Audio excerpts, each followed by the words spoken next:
This is Reimagining Higher Education, your go-to podcast with remarkable education leaders sharing personal stories from their experience in and around the sector, including reflection and hope for progress in the sector. With your host, Professor Petra Wend, Professor Emerita and former Principal and Vice-Chancellor at Queen Margaret University, Chair of the University Council of the University of Hamburg, and now Studiosity Academic Advisory Board member. Welcome. Today I'm speaking to Professor Dame Sally Mapstone, who is Principal and Vice-Chancellor of St Andrews University. She's also President of UUK. UUK is Universities UK, the umbrella body responsible for all universities in the UK. And I'm sure she has got lots and lots of other roles, but these are her most important ones. How are you, Sally? I'm fine. It's a busy time at the moment because just yesterday the UK government announced an uplift in the tuition fee for the first time in nearly 10 years. So I've been very busy doing media for that. It's also, of course, a busy time of the year at my own university with a lot happening. We're running a big fundraising campaign at the moment, so I'm very involved in the rollout of that. But being busy is good. Great. So I might ask you about the student fees later on. But first of all, you brought an object. Would you like to show it to us and explain why you brought it? So the object that I bought is two little books, which were published in 1637. And they are called the Delitiae Potarum Scotorum. So this was the first printed anthology of Scottish Latin poets. So every poem in these two volumes, which were actually, they're by Scots, but they were printed in Amsterdam.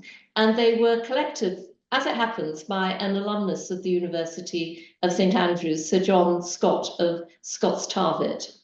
And I've had these books these are my own copies, and I've had them for the best part of 40 years. And when I first started working on this collection, there was virtually nothing published on it. So my work as an academic is on Scottish literature in Scots and in Latin principally, published between about the 14th and the 17th or 18th century. So this is quite a late collection, but it's one that I used to frequently travel to libraries with these books because I was working on the poets who were incorporated within them.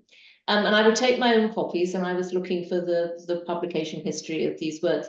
Now, if you wanted to work on this, there is a website which scans every page of these little books and which translates all of them, something that was completely unavailable to me when I first started working on them. And there is an industry, a fascinating industry of articles. And to me, these little books, my own copies, which I spent my own money on a good 40 years ago or thereabouts, and they were actually quite expensive then, and that tells me something else. So I would have bought these, as I say, probably 30, 40 years ago, and I paid £285 for them, which was not money that I would have had readily in those days. But I have a big collection of books. What I spent my money on was nothing more than old books, because that was what my research was on. So my own copy of the Delitiae is really cherished by me because of what it tells me about how my subject has changed and in its own way developed. It's really great. Do you think there's a difference between researching nowadays and looking at a website and seeing the translations on screen and actually having this book in front of you? Completely. I mean, I think the whole world in which I work has changed dramatically. When I first started working, I've always worked on printed books, but I've worked a huge amount on manuscripts. And if you wanted to work on a manuscript, you had to go and see it. And I would have to go and work in the Vatican Library, the Bibliothèque Nationale, libraries all across Europe. And you couldn't photograph the manuscripts, and you very rarely could photocopy them. I mean, once or twice that happened when it probably shouldn't have happened. But essentially, you had to be able to look at the script, take notes on it, describe it, and retain it in your head, which I found difficult because I don't have a particularly sophisticated visual memory, but I had to acquire one. And now, obviously, if a student goes to see the same manuscript, they can, in virtually everywhere, they can just get their phone out and take a picture of that manuscript. And in fact, often they won't need to go physically to the manuscript because they can find the images online. And what worries me a bit there, I mean, the facility is fantastic and people can now do in an afternoon what it probably took me a year to do. But what I learnt to do was to look. I really learnt to look at manuscripts and to read them because I probably wasn't going to see them again for another 6 or 9 months. So that capacity to sort of stay with the object and to look really hard at it and to get to know it in a different way, I feel risks being lost when so much is readily available and you just call it up on your computer, blow it up and look at it. You don't experience the text in the same way. So you can read the Delizii online and you can see blown up images of this little book. But it's actually not the same as holding the book in your hands and thinking, what was the experience of somebody in 1637 when they got a copy of this book and how did they read it and how did they experience it? So research has changed dramatically and there are great strengths to it and there are also a few downsides, I would say. I sympathize with that so much because my PhD was on 16th century Italian poetry. So I researched in the British Museum, the British Library, and I was allowed to bring a pencil in and they came out with the manuscripts and there was special lighting there. Yes. And it was completely different work because we didn't have computers there, so I could not cross-reference or anything. It was simply the book in front of me, a pencil and a sheet of paper. Yeah, exactly. And that's a very different experience. It really concentrates and intensifies your thoughts, I think. So it's great that you recognize that because it's not a world that's entirely lost because people do still work that way, but it's a world that has changed vastly since we first started our research. Talking about a changing world and taking you back to your childhood, if I may. So talking about schools, what kind of school did you go to and what was it like going to school? So I went, well, first of all, I went, when I was very small, I went to a local church primary school. And this is probably one of the things that made me a medievalist because it was, and funnily enough, it was St. Andrew's church school, which given where I've ended up at university is a rather nice sort of bookending. And it was an Anglo-Catholic school, so very high church Protestant, full of bells and smells. We went to church virtually every day, and I was fascinated by ritual and the fact that a lot of the services that we listened to were not in English. So that sense of the sort of mystery of ritual was quite important for me. And then I went to I did what was called the 11 plus in those days, which was a competitive examination. And I got into our local grammar school, where my sister, who was 3 years older than me, was also being educated. And it was a good school. I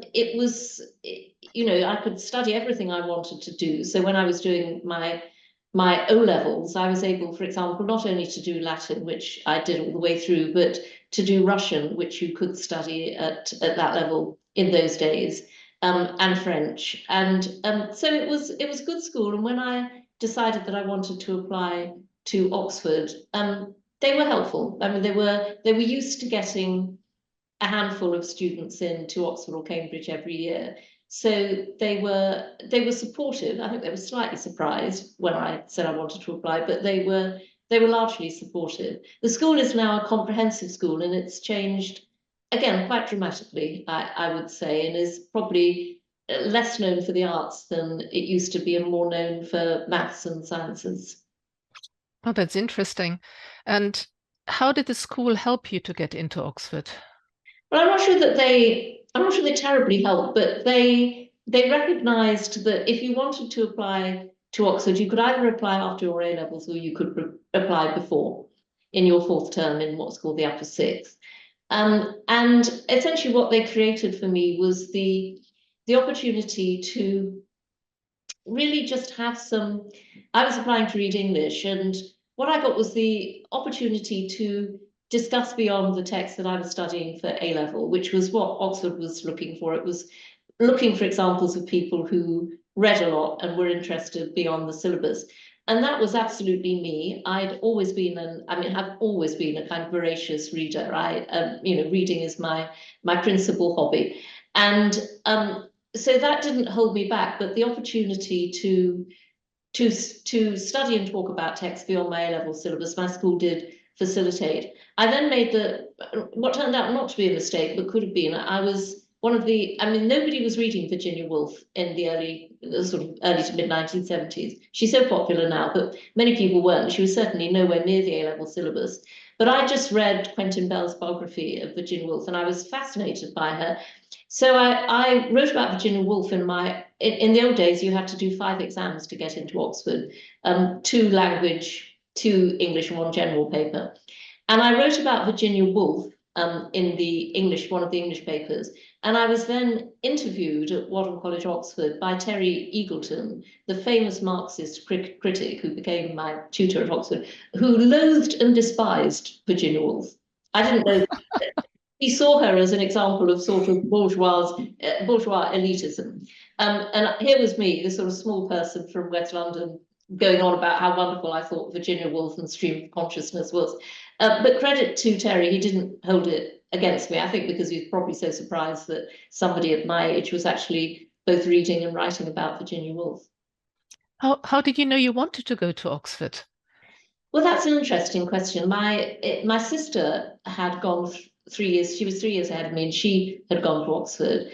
And my sister had a much more conventional career than mine. She was good at everything at school, and she was obviously one of those people who could do both the arts and the sciences, was clearly going to do really well at university, and she got into Oxford to read history. And she went to one of the women's colleges, whereas by the time I applied, there were colleges that were for men and women. 5 of the men's colleges had just admitted women when I applied. So I knew I wanted to go to Oxford because it was clearly a great university and I'd visited my sister there, but I didn't want to go to a women's college. I wanted to go to a mixed college, which made it harder for me, although I didn't realize that, because when the first 5 men's colleges admitted women, they were restricted, each of them, to admitting only 20 women across all the subjects each year for 5 years, on the basis that they shouldn't be making too many inroads into the intake of the colleges that were for women only. Well, I didn't know that. So when I applied to Wadham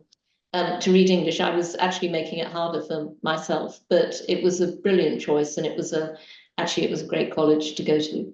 Fantastic. It's just interesting to hear that in a way you were influenced by your sister as well, because she had gone to Oxford. And you're thinking about my own daughter, who, when it was her time to apply to university, she decided not to apply to Oxford or Cambridge because she was influenced by her peers. I even showed her Oxford colleges, and she says that's the last thing she wants to do because her peers said it wasn't the right thing to do.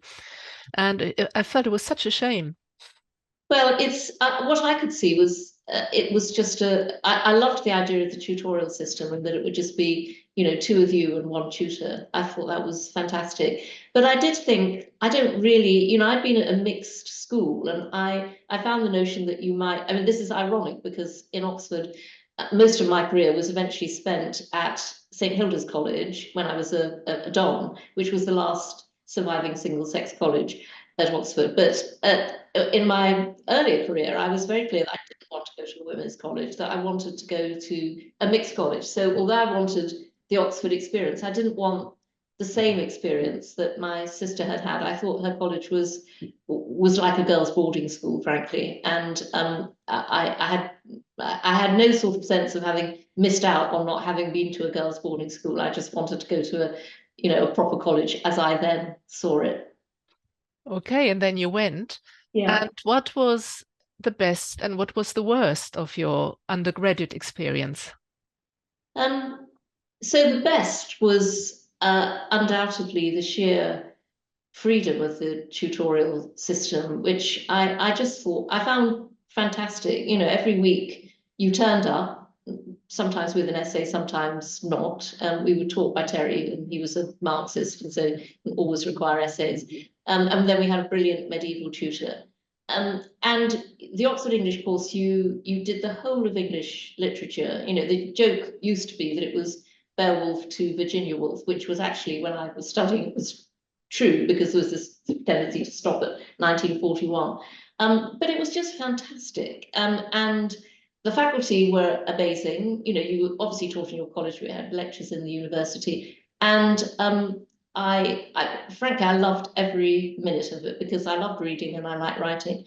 The worst was something completely different, which was when I was in my second year. My boyfriend, we'd been together for quite some time, was run over by a car. We were on our way to a party outside Oxford, and he was very badly injured and was in hospital. He was the year above me, and he was hospitalized for the best part of 3 or 4 months.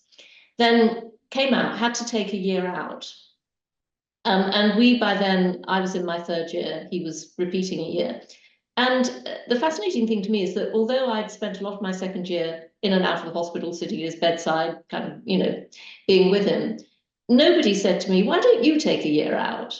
And I'd lost time, and I effectively had to, in my third year, do almost 2 years' work really properly in 1 year.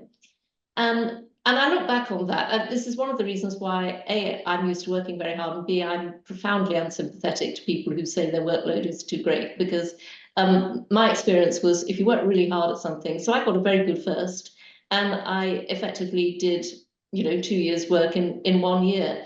So I'm conscious that that was quite formative for me, because I did something that was hard to do, but the intellectual act of concentration was very beneficial, but it forms you in a particular way. And I'm conscious that it's both given me a great deal of drive, because I've shown myself I could take on something like that and do it while also looking after another person. But it also means that I can be quite unsympathetic to people who say they've got too much to do, because my view is, oh, look, yeah, come on, you just get on and do it if you want to do it. And that's not always fair to people. So I have to be very conscious of that impulse in myself. Yeah, but because you've done it, you can see how that it can be done. It's then difficult being sympathetic. But I'm interested in the fact you said nobody was thinking of suggesting to me to repeat a year. Do you think that was because you were a woman, or was it simply because you didn't seem to be struggling at all, so it didn't occur to anybody, or you didn't ask for help because it didn't occur to you to ask for help? I mean, I've often reflected on this. There was nothing in the nature of, I mean, if you had a problem at the college, you were supposed to go to your, in quotes, moral tutor. Well, my moral tutor was Terry. And you know, Terry was a delightful Marxist, but he was not going to give me much in the way of pastoral advice. Or you went to the college chaplain. So there was nothing like student services. There was, I think, a very rudimentary counselling service, but I didn't need counselling. I actually just needed somebody to sit me down. And in fact, my sister came down from London, where she was working, and said to me, are you sure you're not ruining your life? Because you won't necessarily get a first if you carry on like this. And she was the only person who said it. I think there was some, I was a woman, I was doing the thing of looking after the injured man. I seemed to be coping perfectly well. I wasn't asking for help, which I wasn't, because I was just sort of doing my thing, you know. And so I genuinely do not think that it occurred to anybody that it might be sensible to ask me that. Now, that would not happen now. People would be all over the issue and would be, you know, suggesting years off and leave of absence and this and that. I don't blame my college for that at all. I mean, there was a happy ending, so great, but it was of the time that it was. People tended rather in a rather sort of British way just to get on with stuff. Mm-hmm, mm-hmm. And people who didn't were regarded as eccentric. And was sort of tolerated, but there was the sense that they were likely to be left behind, and I didn't want to be left behind. Do you think that universities nowadays have gone too far in looking after their students, in mollycoddling them? I think this is such a challenging one, because I think we're going through this phase where the whole idiom has changed. You know, nobody seems to be shy anymore. You know, people have mental health problems. And so it's as if we've had sort of grade inflation with emotional states. So I think there are some elements that are good and some elements that are less good.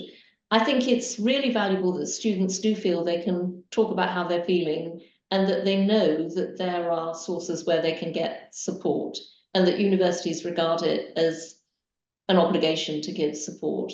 And I think that particularly because the whole family situation has changed so much over the 40 years since I was a student. Far more people come from families with a great deal of disruption in them, and universities, I think, have a responsibility to try to help with some of that and help students through. So I think all of that is good, and people feeling that they can explore their identities, be authentically who they are in a supported environment is great. But I think there is a risk that if we're so supportive that we prevent our students from experiencing disruption, challenge, the unhappiness that comes from being disrupted, then we're not helping them with life in general. Because when you get out beyond university, life is going to do things to you that will seem unfair, inappropriate, challenging, difficult.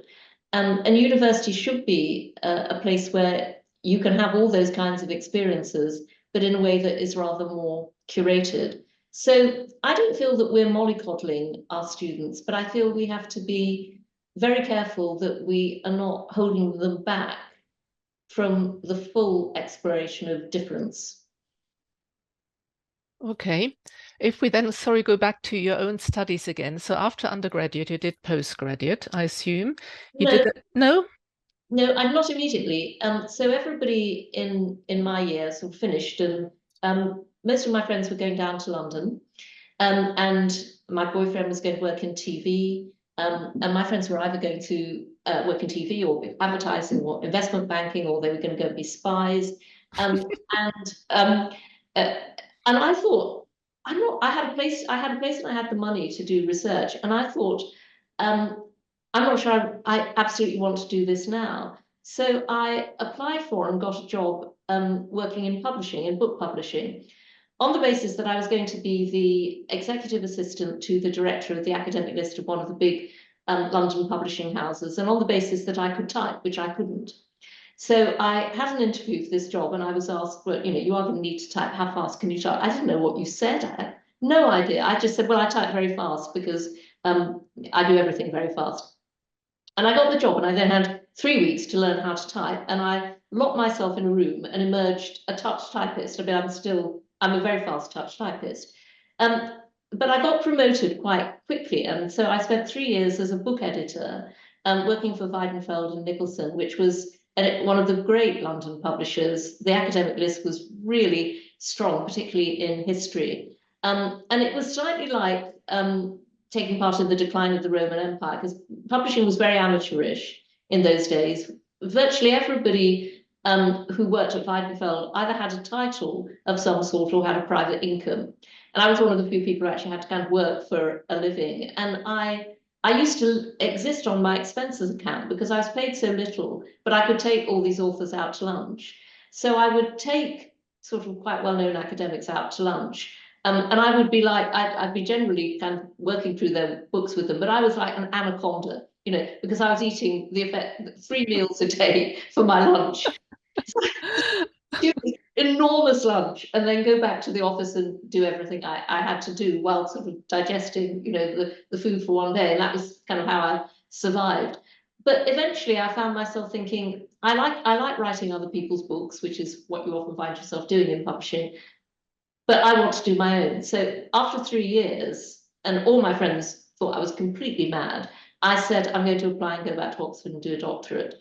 But that experience of working in publishing, working in business, having to deal with balance sheets, having to professionalize myself, even in the weird environment at Weidenfeld, was really formative for me. It meant that I wasn't afraid of figures, that I understood that there was a world outside academia, and that I had, at a given level, professionalised myself. So by the time I went back to Oxford to do my doctorate, I knew that I could always be a book editor if everything went wrong.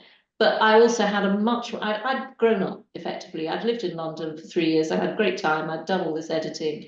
And then I went back to kind of do my thing at Oxford. And those 3 years of publishing were very important for me. And during publishing, you tackled all the challenges just the way you tackled them at university. You're teaching yourself to type very quickly and being promoted very quickly. So did you continue in the same vein doing your PhD? Did you spend a lot of energy on it? Yes, I did. I mean, I felt I had something to prove when I came back, because I was used to being one of the younger people in the year, and suddenly I was a bit older than some people. So I felt I worked really hard in the first year when you had to do a master's at Oxford, and I was just right. I have to get a distinction in this to show myself and everybody else that I was right. And I was competitive. I am academically competitive. And once I'd done that, I thought, well, okay, then I've done the right thing. This is the right, and it's tough being a medievalist because you have to keep sort of learning German and things like that, to read books. And so I did push myself quite hard. And I was fortunate that in the final stages of my doctorate, I competed for and got a junior research fellowship at St Hilda's College, which was a college for women. And I mean, I put in for various junior research fellowships, and that was the one that came up, and I got it. And at that point, I thought, okay, I'm going to be an academic. I'd never been totally sure. I thought I might just do a doctorate, then I'll have to go back and be an editor. But at that point, when I got the JRF, I thought, okay, that's it. I'm going to be an academic now, and I'm probably going to be in Oxford. Although the initial JRF was only for a couple of years, I knew that that would take me on the path to applying for a fellowship, which is what happened after that. Wow. How long did it take you in the end? So from when I went back to when I got an official fellowship at because I was at St Hilda's as a JRF, and then an official fellowship came up, and what that was a fellowship that was split between, like all of them were in those days. You had 2 employers, so you worked both for the college and as a lecturer for the university. So that must have taken about 7 years, I think. So I had the sort of the doctorate, the JRF, and then I had a sort of 1-year lectureship, and then the substantive job came up, and I got that. So then I was at St Hilda's as my college for the rest of my academic career. But what effectively happened was, so I got the fellowship before I was 30, and the way it works in Oxford is essentially that you can stay in that job for the rest of your life. It's a very, very flat structure. So even if you get promoted, unless you get promoted to one of the very few substantive named chairs, you could be professor, but you'd still be doing the same job of lecturing and teaching. And I found that I wanted to do other things. I'd always been very interested in sort of leadership and running institutions. So I started developing a sort of parallel career in the university, which enabled me, at the same time as I continued being a don and teaching and researching, to be gradually working my way into and up through the university leadership system and hierarchy, which was not straightforward because there were relatively few women doing that. So it was quite hard. But increasingly I realized it was something that I was quite good at and well suited to. So for quite a number of years, I had this sort of parallel track career. When you studied both at undergraduate level and then for a PhD as well, were there any kind of opportunities that were given to you that you took advantage of, or was it really you and your strength and what you wanted to achieve? Did you do it all on your own?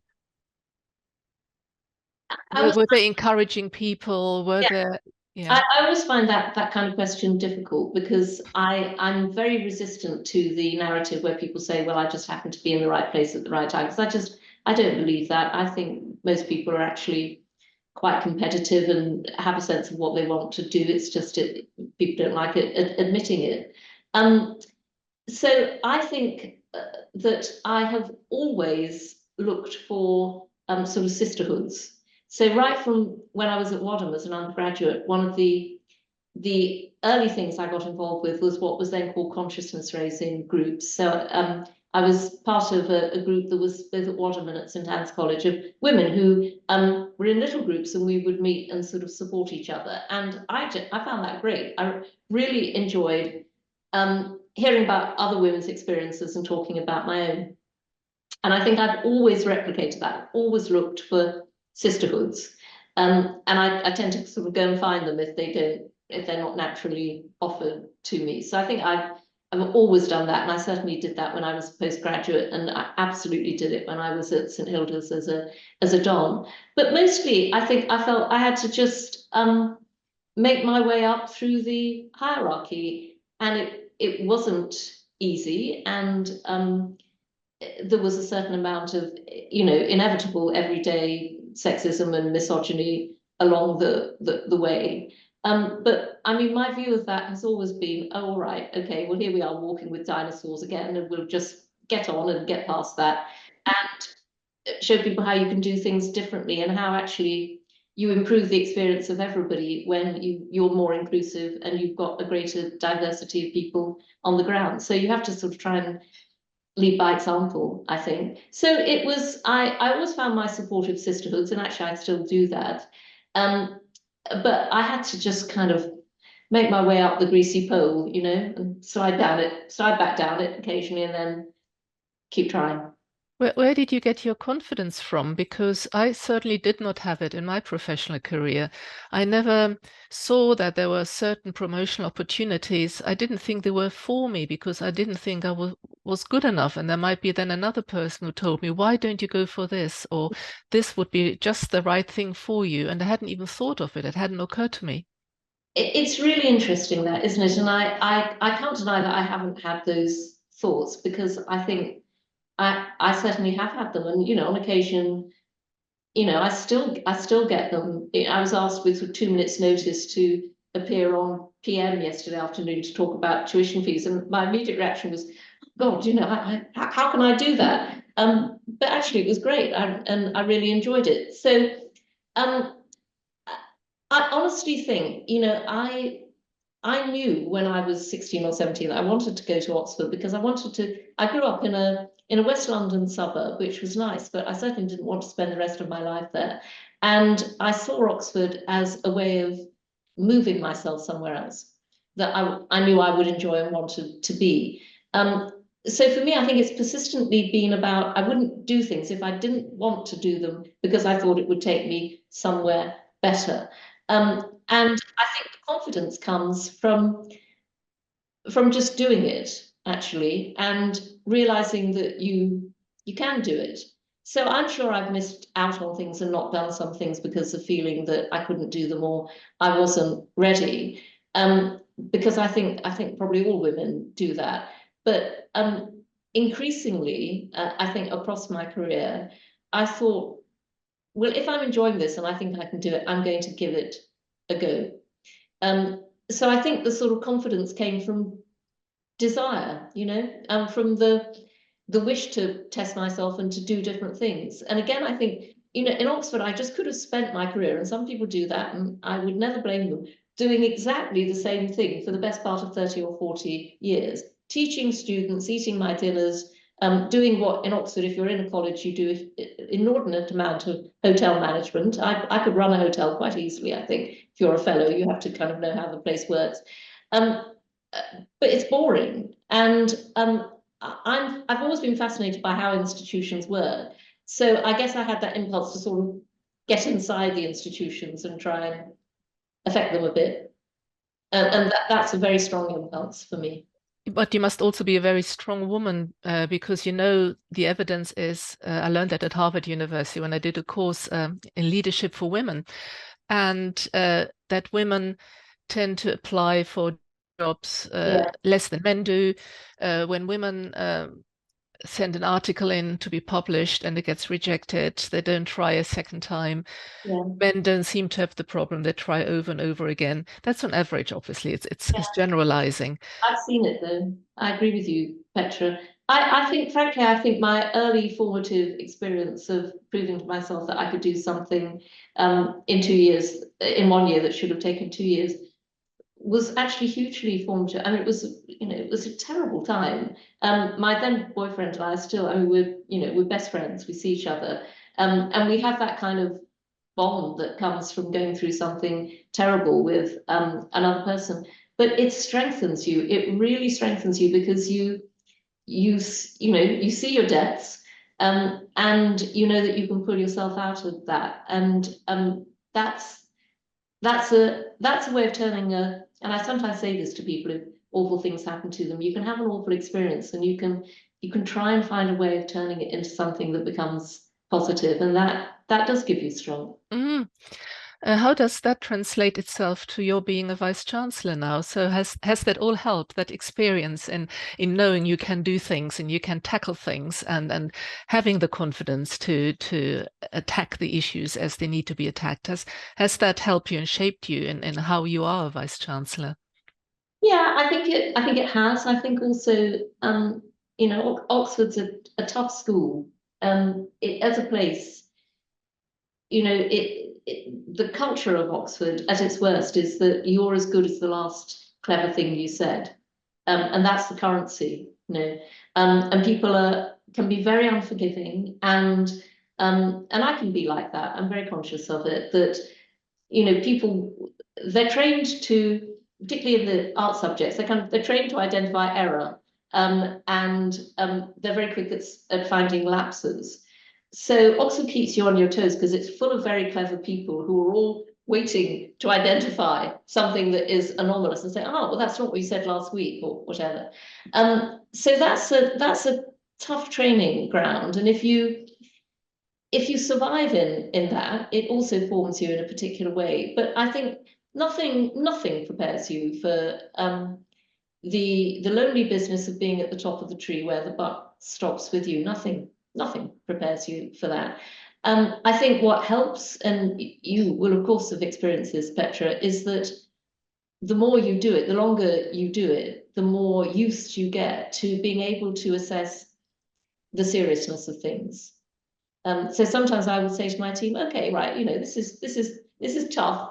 This one is going to be quite hard to sort out, but we can see the way to do it, and we're probably going to go through some turbulence, but we can see where we want to get to. And I can tell you, I know we will get there, and I'm perfectly confident about that. Now that comes from experience and managing particular situations, and also I think, again, as you get older, you do, in my experience, you do become more resilient because you've seen a lot and you've seen what matters and what doesn't matter. And I am reasonably good at being able to say to myself, okay, I mean, that was unpleasant and I'm sorry that person said that particular thing, but does it matter existentially? No, it doesn't.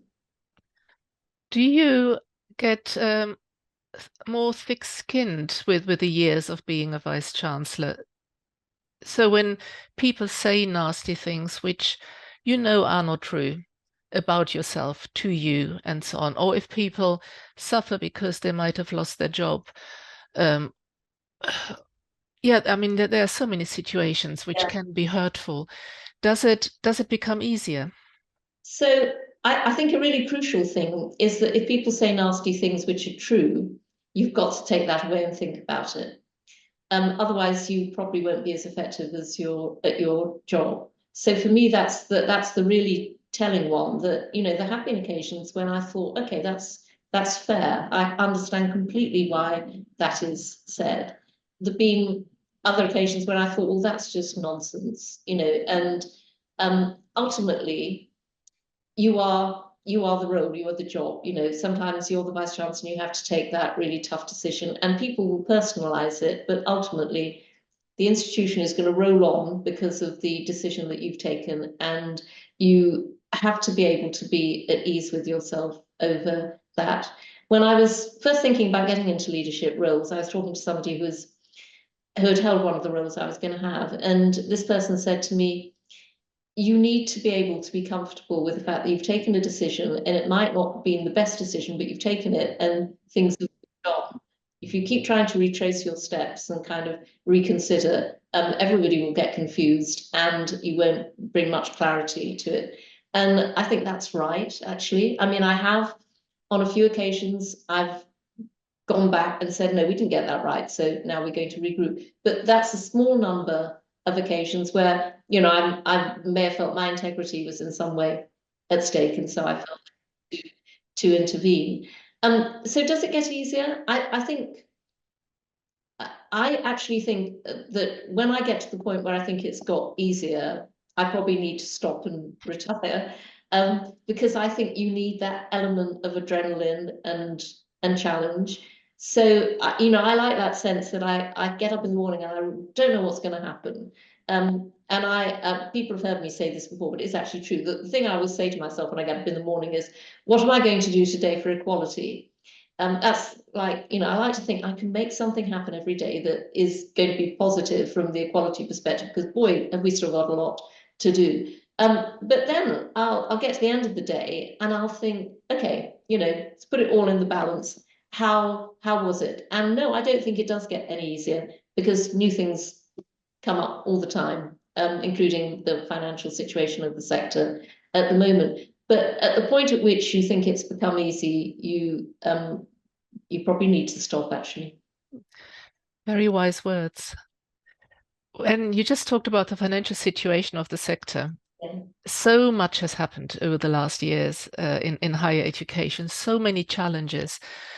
And obviously you have the best overview ever, being president of UUK as well.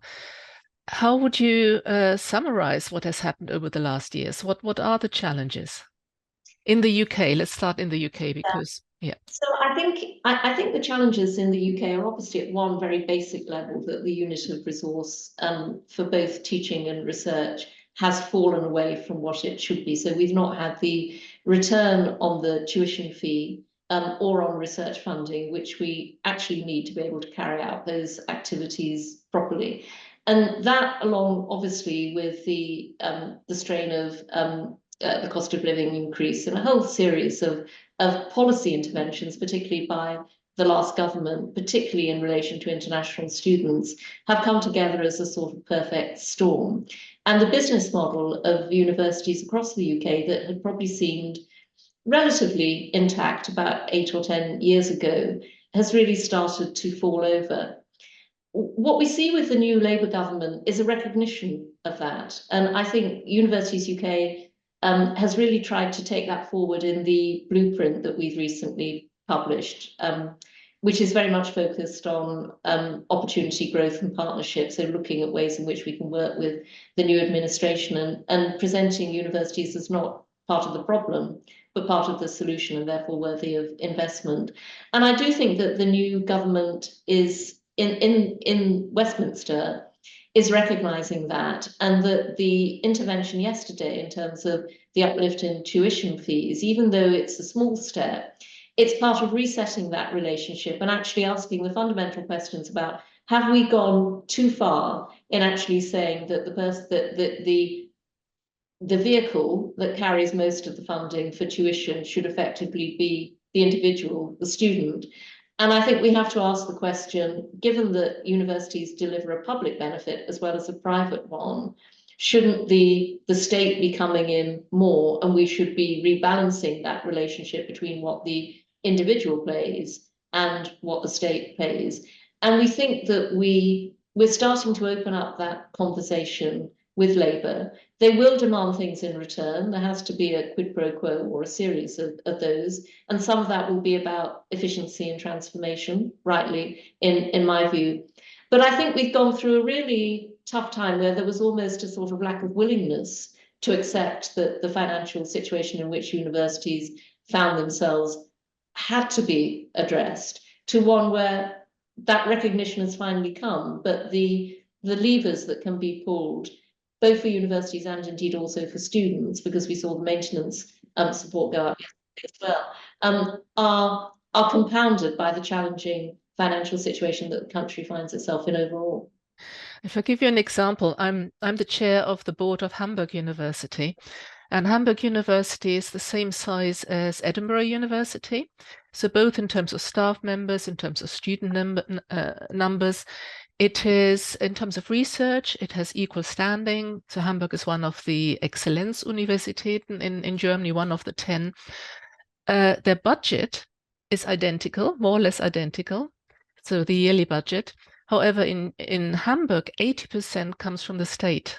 Yes, yes. And Edinburgh, it's the other way around. Absolutely. More or less.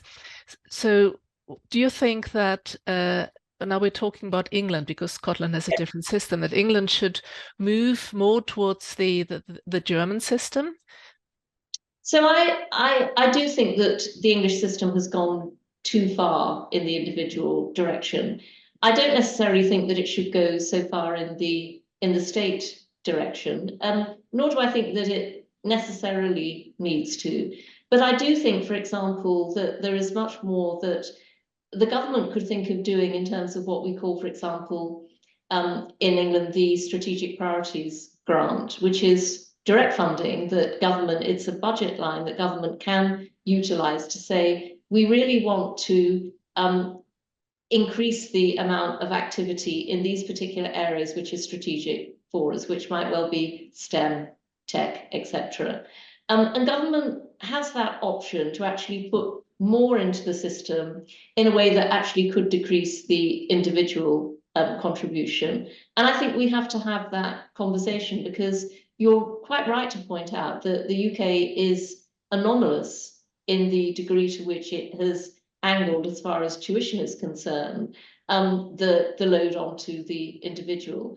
Now, there'll be people who say, well, that works and that has enabled student number caps to come off and so forth, and in some ways has enhanced access. You can argue that both ways. But I do think that there should be a rebalancing and a reset, and that would be the sensible next stage. And what are the discussions like in Scotland nowadays? Well, it's a great question, Petra, obviously, because we continue to have an SNP administration, but we have a revitalised Labour Party, particularly after the general election. Everybody is waiting to see what will happen in the Scottish parliamentary elections, which are going to be in May 2026, unless the government doesn't get through on the next budgetary round, in which case it could come sooner than that. But I think myself that's probably slightly unlikely. I would say that I think there is a knock-on effect. I think the fact that down south there is discussion about the funding model and about financial sustainability, with a willingness to look at different ways of doing things, has to have a knock-on effect in Scotland, because although the setup is different in Scotland, there is still a diminished, as you will know yourself, a vastly diminished unit of resource for teaching, which effectively means that universities lose a lot of money on every Scottish student that they teach. And that's a sort of an active disincentive in a way that can't be right. But the Scottish government is wedded to the mantra of free tuition.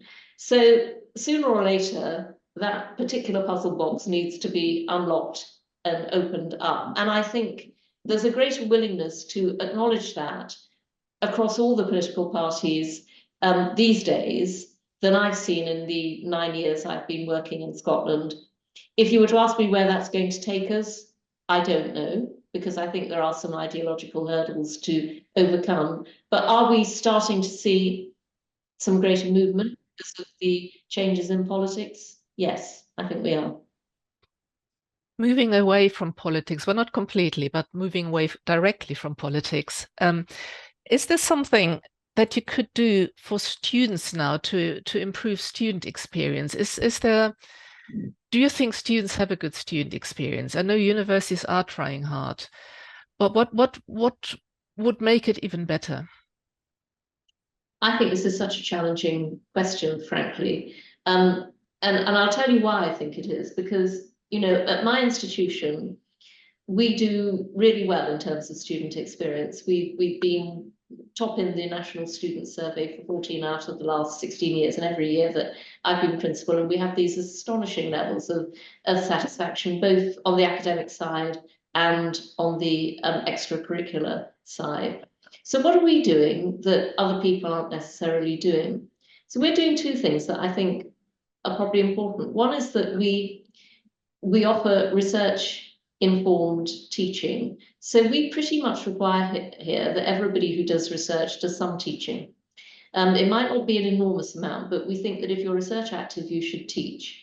And that is not the case, as we know, in many institutions. Now, many institutions will have far more research-only staff, and that is a somewhat different category. But we take the view here at St Andrews that our students need to be taught by those who are actively doing research. And the fact that you are doing research does not let you off teaching.